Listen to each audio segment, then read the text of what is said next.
Komando, perintah sudah jelas. Pertiwi memanggil kita sebagai jawaban akhir dari sebuah pertaruhan. Kegagalan tak akan pernah terbayar dengan darah semahal apapun. Lebih baik pulang nama daripada gagal di medan tugas. Yakini Tuhan bersama kita. Selamat bertugas.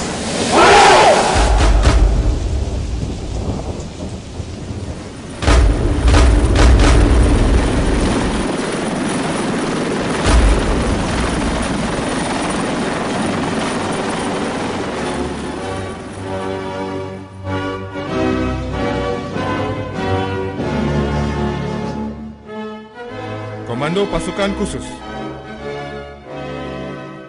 Ini adalah sebuah profil tentang prajurit komando. Prajurit yang memiliki kemampuan dan keterampilan khusus di bidang mental, fisik, taktik, dan teknik untuk melaksanakan operasi khusus terhadap sasaran yang bersifat strategis terpilih. Bagaimana caranya menjadi prajurit komando?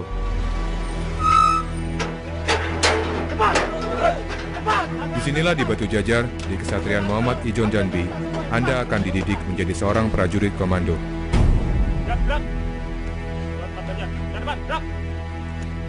Selamat datang di Kesatrian Muhammad Ijon Jambi. Apakah sudah siap fisik dan mental Anda untuk masuk di pos TGD? Disinilah fisik dan mental Anda akan ditempa sampai batas ketahanan maksimum selama 7 bulan. Tetapi, sebelum Anda masuk, Anda akan dihadang dengan peringatan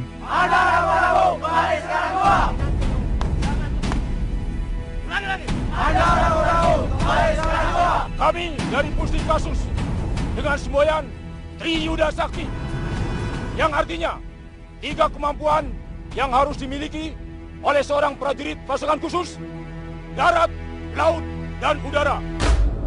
Saya ucapkan selamat datang di Satuan Pendidikan Sekolah Komando. Anda adalah prajurit-prajurit Angkatan Darat yang terpilih untuk bergabung di satuan ini, di Satuan Baret Merah. Dan terpilih untuk mengikuti pendidikan kursus komando. Kami pelatih berharap kalian bisa menyiapkan mental fisik dan motivasi Anda untuk mengikuti pendidikan ini dengan baik. Lembaga ini termasuk Satuan Pendidikan Sekolah Komando, bekerja dengan prinsip kehormatan sebagai dasar. Oleh karenanya, di dalam mengikuti pendidikan ini, kalian harus junjung tinggi kehormatan Satuan Baret Merah. Selamat berjuang, selamat berlatih. Komando! Komando! Komando! 071, siap belajar! Go! Go! mereka akan melalui pelatihan militer terberat yang diadakan oleh Angkatan Darat dalam kondisi terburuk dan di bawah tekanan. Ini semua membutuhkan stamina dan ketahanan akan rasa sakit yang luar biasa. Karena mereka akan diuji sampai batas maksimal ketahanan manusia.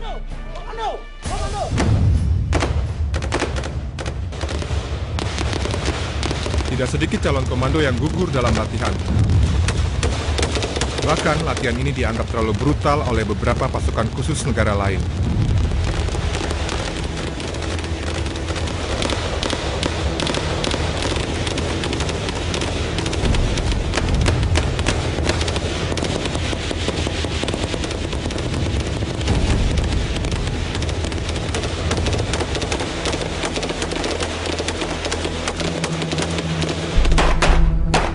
Janji prajurit komando.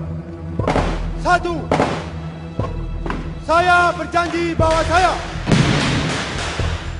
akan tetap setia dan menepati misi dan jiwa Sabta Marga. 2. Saya berjanji bahwa saya akan memegang teguh dan tetap berpedoman pada sumpah prajurit. 3. Saya berjanji bahwa saya akan menjunjung tinggi dan mempertahankan derajat, nama, kehormatan, dan jiwa kesatuan para komando pada setiap saat, tempat, dan keadaan bagaimanapun. Dan setelah Anda lulus, Anda menjadi prajurit grup 1 Kopassus dengan semboyan Eka Wastu Baladika. Wadah pertama bagi prajurit pilihan. Prajurit grup 2 Kopassus dengan setanti Widharma Pirawayuda. Wadah prajurit setia dan lur serta merupakan kekuatan ampu dan dasar yang siap menghadapi perang.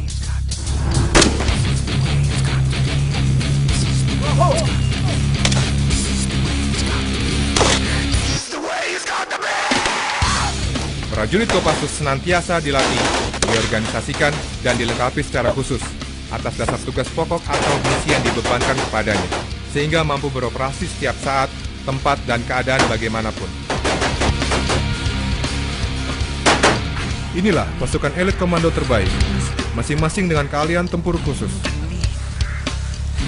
Tugas pertama, red penculikan, pembebasan tawanan, dan penghancuran.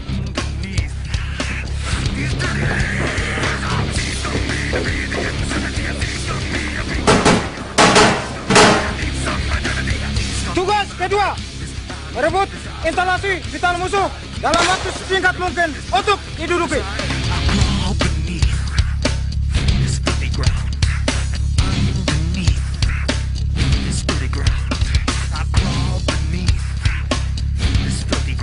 Tugas ketiga, penyekatan, menghambat gerak musuh jauh di luar sebelum masuk ke wilayah sendiri.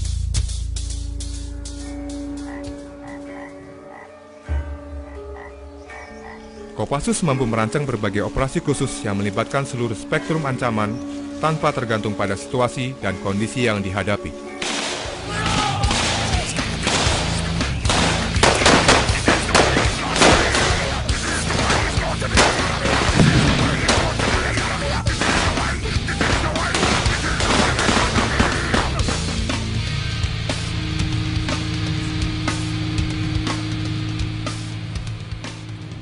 Tugas keempat, patroli jarak jauh melakukan pengintaian terhadap musuh yang posisinya jauh untuk dilaporkan ke satuan infanteri dan markas besar.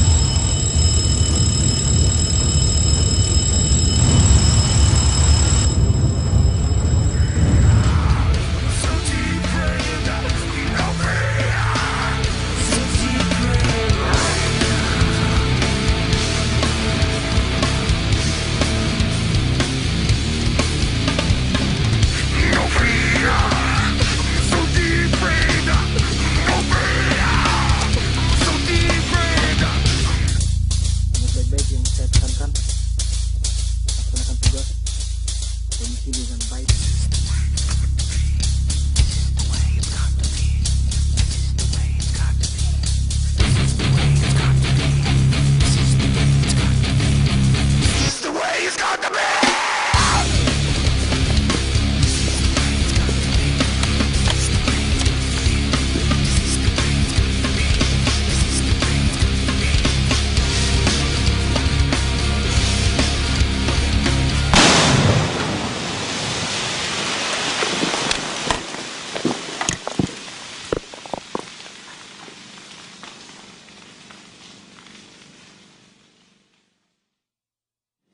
Sebagian dari mereka yang lulus tes psikologi dan intelijensia akan mendapatkan pendidikan spesialisasi Sandi Yuda.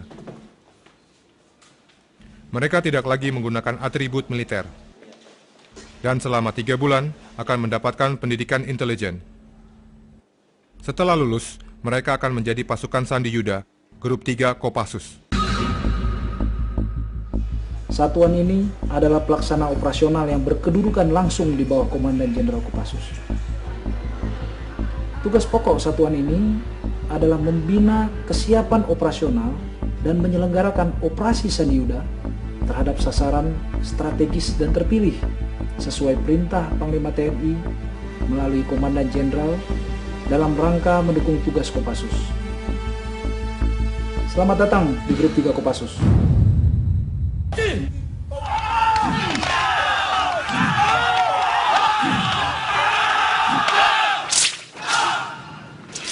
Grup 3 senantiasa melakukan pembinaan untuk anggotanya, mencakup hal yang bersifat fisik seperti kungfu, karate, pencaksilat,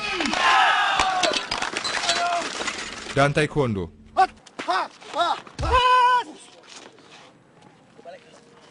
Mereka juga dibekali dengan teknologi informatika dan kemampuan bahasa, baik bahasa daerah maupun bahasa asing.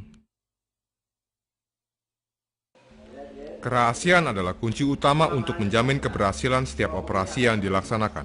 Karena kita dikasih waktu hanya 3 hari. Dan dalam infiltrasinya, biasanya dilakukan dengan penerjunan taktis.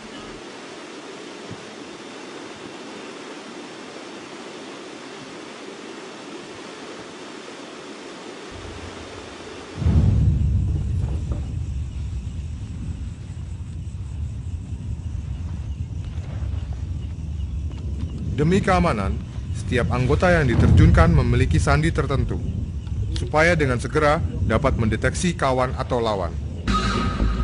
Grup 3 memiliki sesanti, Catur Kotaman Wira Naracabira. Kesatuan Kopassus berisikan para prajurit luhur dan setia, yang mampu menggerakkan kekuatan yang tidak terhitung jumlahnya, dengan menggunakan berbagai siasat perang.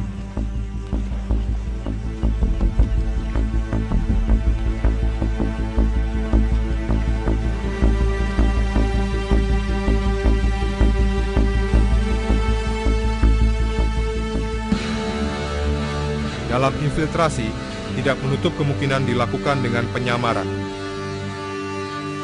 Biasanya juga akan didukung oleh personel lain dengan melaksanakan D-drop di tempat yang tidak terdeteksi.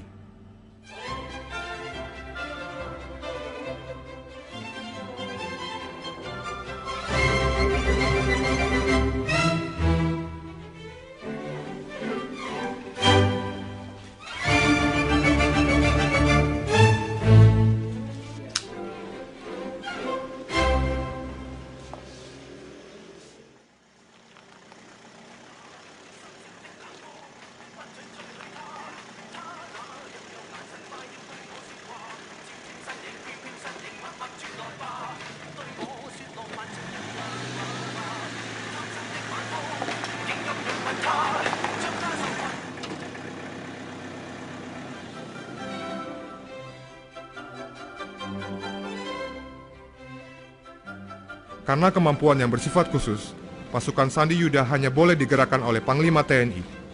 Karena lazimnya, pasukan Sandi Yuda akan diterjunkan ke daerah operasi jauh lebih dulu sebelum pasukan lain TNI diterjunkan.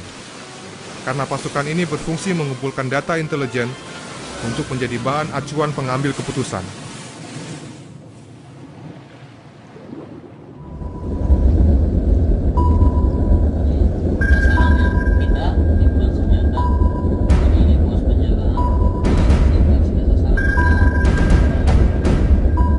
Padahal sudah diizinkan.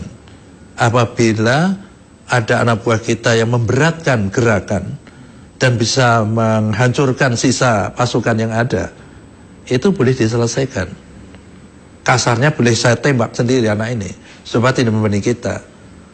Toh prakteknya saya tidak tega gitu. Saya berusaha keras untuk menyelamatkan dia. Saya langsung membuka komunikasi dan saya minta agar 4 anggota saya dievakuasi dengan helikopter.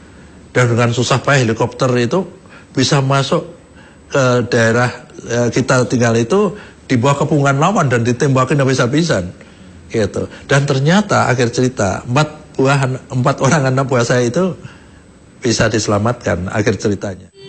Dalam dunia militer, jiwa korsa adalah ruh bagi seorang prajurit. Jiwa korsa atau ikatan persaudaraan merupakan faktor utama yang menentukan berhasil tidaknya sebuah operasi tempur. Untuk mempertebal jiwa korsa atau esprit de corps butuh pembinaan yang lama. Karena itu jiwa korsa di sini adalah suatu keadaan kejiwaan dari orang yang dipupuk dan dibina. Dia memang secara takdir ada, ya, sudah ada jiwa korsa itu, seperti saya bilang tadi. Tapi untuk memperkuat dan memperbesar, mempertebal rasa jiwa korsa itu perlu pembinaan. Dan pembinaan itu tidak bisa seketika. Pasukan khusus seperti Kopassus, jiwa korsa yang tebal terbentuk sejak seorang prajurit masuk dalam kesatuan Korps Baret Merah. Satuan itu ya, anggota prajurit itu makin sulit masuk di satu unit ya. dan dilatih secara berat dan seleksi secara ketat, dia makin tebal rasa jiwa korsanya, gitu kan. Juga di Kopassus itu, di pasukan elit itu kita kembangkan ya rasa kebersamaan, rasa senasib sepenanggungan, ya, kesetiakawanan dan kesetiaan terhadap atasannya. Itu kita pupuk dan kita bina terus. Perasaan ikatan persaudaraan di antara sesama prajurit Kopassus sangat dibutuhkan dalam operasi tempur Kopassus yang khas dan beresiko tinggi. Jika prajurit kamu tanpa kamu tekan-tekan sudah melaksanakan kewajibannya. Artinya dengan esprit de corps yang begitu kuat, anak-anak ini langsung jalan sendiri, kecebongan, gak ada yang perintah. Dia ditanya, ya saya panggilan hati nurani saya. Di dalam ilmu filsafat disebut ini imperatif kategori. Ini Immanuel Kant, bisikan hati nurani. Yang bisa cepat keluar apabila seseorang itu mempunyai perasaan cinta. Satu, dia cinta sama kawannya. Esprit de corps dia begitu menggelegak. Pembinaan yang lama dengan materi pendidikan yang berat, bahkan terkadang terkesan menyiksa, membuat jiwa korsa di kalangan prajurit Kopassus demikian tebalnya. Sayangnya, jiwa korsa kadang sulit terkendali dan muncul seketika, sehingga pelanggaran hukum pun tercipta. Saya Hardina Primanda, wassalamualaikum.